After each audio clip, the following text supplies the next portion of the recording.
The rain came suddenly that evening, falling in soft, shimmering sheets that blurred the sleepy, little town of Havenridge into a watercolor of light and silence. The roads glistened, the air was heavy with petrichor, and the world seemed to hold its breath. The woman inside, her hands trembling slightly on the steering wheel, stared out into the dimness. Her name was Alara Winslow, and she hadn't meant to end up here. Not in this forgotten town. Not on this road, not at this exact moment. When the past she'd tried to escape finally caught up with her heart. She'd left her mansion in the city 3 days ago with no map, no plan, only an ache she couldn't silence. The weight of luxury had become suffocating. Every corner of her grand estate whispered the ghost of her late husband. Every polished surface reflected a face she no longer recognized. She had been called strong, graceful, untouchable, but grief is no respecter of reputation. Until one day even the richest heart feels empty. And tonight, Alara Winslow was empty. Her car's headlights flickered weakly. A flash of lightning revealed the faint outline of a wooden sign. Home, she murmured bitterly. If only it were that easy. She tried to start the car again, but the engine coughed, then died completely. The rain thickened, the world dimmed, and she sat there for a long moment, staring into nothingness, until a shadow appeared ahead. A man walking with an umbrella, a small girl beside him skipping in the puddles. The man's figure came into focus as he approached, his steps steady, his eyes scanning the stranded car. He wore a dark flannel shirt, rolled at the sleeves, jeans that had seen years of work, and boots that sloshed confidently through the mud. The man knocked gently on the window, his voice calm but firm. "Car trouble?" he asked. Alara hesitated, rolled the window down slightly. "Seems so, it just stopped." He nodded, water dripping from the edge of his umbrella. "You shouldn't stay out here. The road floods fast. I live just a few minutes down. Come, I'll help you figure it out once the rain settles." Alara blinked, wary. "I don't even know your name." Lily giggled and waved, rain droplets dancing from her fingertips. "Hi, you look like a princess lost in the woods." Alara's chest tightened. For a moment, she almost smiled. "Maybe I am," she whispered softly. And that was when Caleb said the words that would change everything. "Then follow me home." The words shouldn't have mattered. He was a stranger, a single father she'd never met, offering shelter like a line out of an old storybook. She nodded before her mind could argue. Caleb opened her car door and handed her his umbrella, letting the rain soak his own shoulders as they walked toward a small wooden farmhouse nestled under a canopy of whispering pines. The windows glowed with soft amber light, the scent of wet earth mingling with the faint aroma of apple pie. Inside, the home felt like another world, mismatched furniture, family photos on the wall, the crackle of a wood-burning stove. Lily rushed to bring a towel, her energy a beacon in the dim night. "Daddy always helps people when they're lost," she said proudly. Caleb gave a quiet laugh, rubbing the back of his neck. "We try our best," he replied. Alara stood by the fire, clutching the towel like a lifeline. She hadn't been in a place that felt so alive in years. There was warmth here, not from chandeliers or imported wine, but from presence, from love. Her voice trembled as she spoke. "Thank you. I don't usually ask for help." Caleb finished for her gently. She nodded, yes. He poured her a cup of tea, his eyes kind but observant.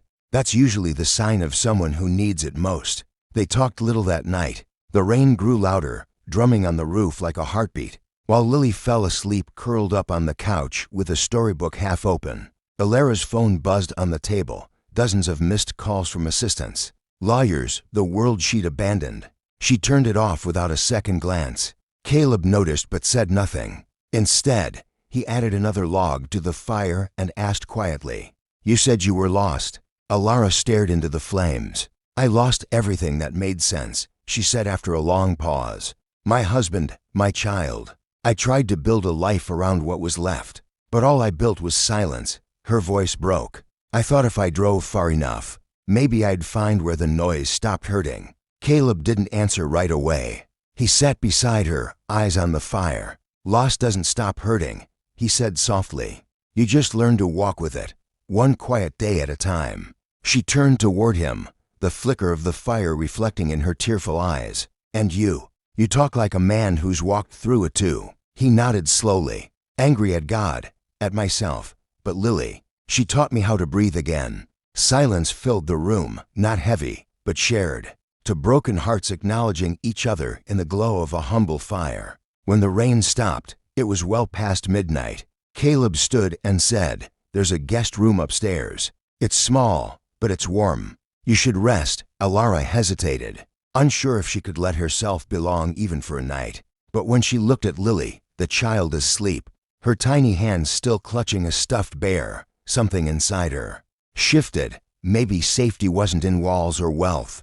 Maybe it was in kindness that expected nothing in return. "Thank you," she whispered again.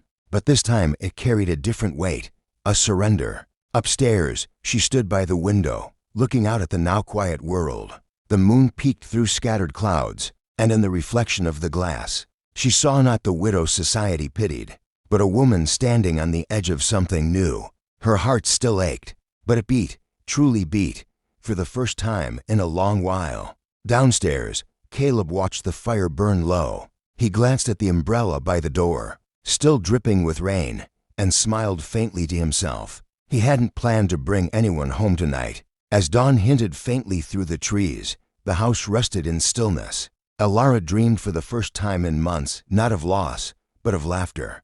Caleb sat in the kitchen, sipping his coffee, unaware that his simple act of compassion had just rewritten to destinies that were never meant to cross, yet somehow perfectly did. And so began the story of how one whispered confession, "I'm lost," found its answer in the quiet courage of a man who simply said, "Then follow me home." Morning came softly over Heavenridge, spilling gold over the dew-damp grass and whispering through the pine trees like a promise. The farmhouse, nestled in the gentle embrace of the valley, seemed to hum quietly with life, the creak of old wood, the scent of brewing coffee, and the faint hum of a radio playing a country tune from decades ago. Alara woke to this unfamiliar symphony, wrapped in a blanket that smelled faintly of pine and sunlight. For a moment, she didn't know where she was. The grief that usually came crashing in like an ocean wave hesitated as if it, too, was listening to the calm. Then she remembered. The rain, the stranger, the words, "Then follow me home." Downstairs, Caleb stood by the stove, flipping pancakes with the kind of ease that comes only from quiet routine. Lily was perched at the table humming, her hair a wild halo of curls. The sound of Alara's hesitant footsteps drew both their eyes. "Morning, sleepyhead," Lily chirped with the confidence only a 10-year-old can manage with a guest. "Daddy made too many pancakes. You have to help." She hadn't been greeted with laughter in years. She smiled faintly, brushing a strand of hair from her face. "I'll do my best," she said softly. Caleb handed her a mug of coffee. "It's not as fancy as what you're probably used to, but it does the job." She took it, fingers brushing his briefly, and something flickered, not romance, not yet, but recognition. "It's perfect," she said, and meant it. They ate together, and for the first time in forever. She'd once tried to build a puddle kingdom and accidentally flooded her father's shed. The simple joy of it, the ordinariness, seeped into her bones like sunlight through glass. When she caught Caleb watching her, his eyes filled with quiet amusement, she looked away quickly, her cheeks warming. After breakfast, she stepped outside. The world felt freshly washed, the fields still glistening, the air cool and alive. The town stretched small and quiet beyond the hills. Heavenridge, she whispered to herself, tasting the name. It sounded like somewhere hearts came to rest, and maybe somewhere hers might learn to breathe again. Caleb joined her on the porch, a mug in hand. "You planning to head out today?" he asked carefully. There was no pressure in his voice, just curiosity. Alara hesitated. The car still sat at the end of the path, mud-splattered, silent. "I don't even know where I'm heading," she admitted. He nodded. "Sometimes, staying still is part of finding your way." The simplicity of his words disarmed her. In her world, everything was about motion, meetings, galas, travel, constant doing to avoid feeling. But here, stillness didn't feel like emptiness. It felt like peace. As the day stretched on, she found herself helping around the farmhouse, folding laundry, feeding the chickens. laughing when one particularly feisty hen refused to cooperate. Caleb pretended not to notice her amusement, though the faint smile tugging at his lips betrayed him. In the afternoon, Lily dragged Alara to the garden. "We're planting sunflowers," she announced. "Daddy says they follow the light no matter what. I think you should plant one too." Alara knelt beside her, fingers brushing the soil. It was soft, warm, real. She hadn't touched the earth in years, hadn't felt grounded in anything since the accident. "Do they really always follow the light?" she asked. Lily nodded solemnly. "Even when clouds hide it, they just know where to turn." Alara looked toward Caleb, who stood leaning on the fence, watching them with a gentleness she wasn't used to. "Maybe that's something I should learn," she whispered. Days passed quietly. Alara didn't leave.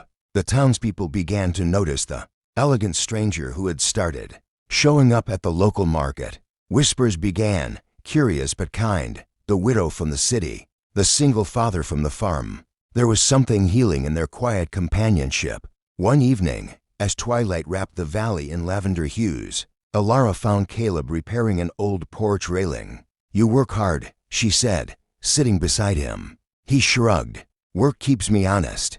Grief likes the dark. Work keeps the lights on." She looked down at her hands. "I tried keeping busy too. Charity events, business deals, travel. But I wasn't living. I was performing life."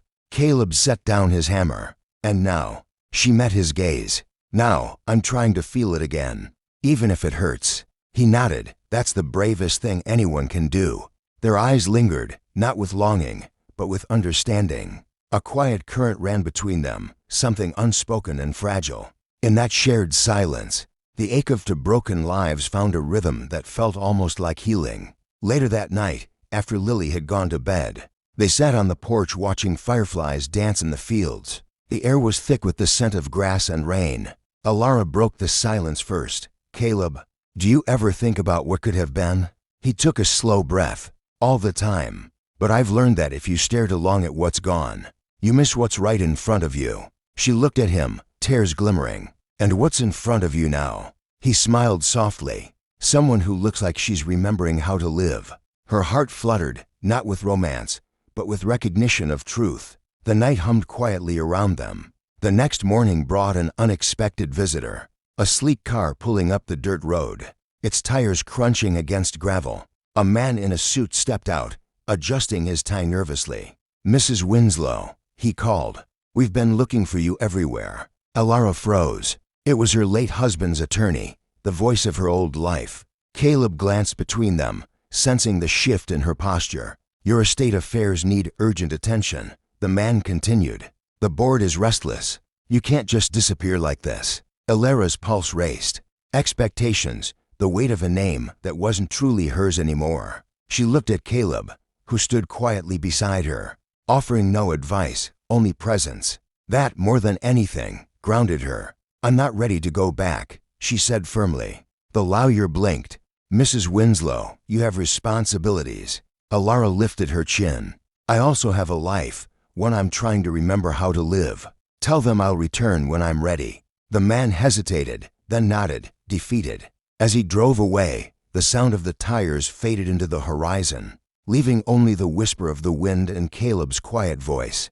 "That was brave." She smiled faintly. "Maybe, or maybe I just stopped running." He looked at her, eyes warm. "That's the same thing sometimes." Weeks passed, and autumn crept gently into Heavenridge. The fields turned golden, the trees dressed in amber fire. Alara's laughter became part of the house's rhythm, the sound of her voice joining. Lily's in the kitchen, her soft humming while hanging laundry. Her quiet talks with Caleb at dusk. One evening, Lily ran to her excitedly, holding a small handmade drawing, 3 figures standing together under a shining sun. "That's you, Daddy, and me," Lily explained proudly. "I made us a family." Alara's throat tightened. "Sweetheart, Lily looked up with innocent certainty. "You already are." Later that night, Alara stood in the garden, staring at the sunflower she and Lily had planted. Weeks before, it had grown tall, golden, turning faithfully toward the setting sun. Caleb joined her, his hands in his pockets. "She's taken a liking to you," he said softly. Alara smiled. She's easy to love. He looked at her, the depth in his gaze almost too much to hold. So are you. The air stilled between them. The past, the pain, the distance. It all hung there for one fragile second before dissolving into something lighter, something new. Alara didn't step closer, and neither did he. They didn't need to. Sometimes love isn't in the touch. It's in the knowing. When winter finally brushed Heavenridge with its first frost, Alara received a letter from the city, a formal request to return, to sign documents, to resume her old life. She stared at it for a long time before walking to the fireplace and setting it gently into the flames. Caleb watched silently from the doorway. "You sure?" he asked. She nodded, her voice steady. "That life was built on everything I lost. This one, it's built on everything I'm becoming." He smiled. "Then welcome home." Snow began to fall, soft and endless. Lily joined her, laughing, spinning in circles. Caleb followed, shaking his head but smiling all the same. The farmhouse glowed behind them, its windows shining like lanterns of warmth in a world too often cold. And as the snow fell around them, three souls bound not by pasts, not for the riches she once had, but for the grace that found her when she was lost. The whisper that began in the rain had led her here, not to where she thought she belonged, but to where she was meant to heal. And in that still, snow-kissed night, the rich widow who had once whispered, "I'm lost," finally found her way home, not by directions, not by wealth, but by following the heart of a man who taught her that sometimes staying is the most beautiful journey of all.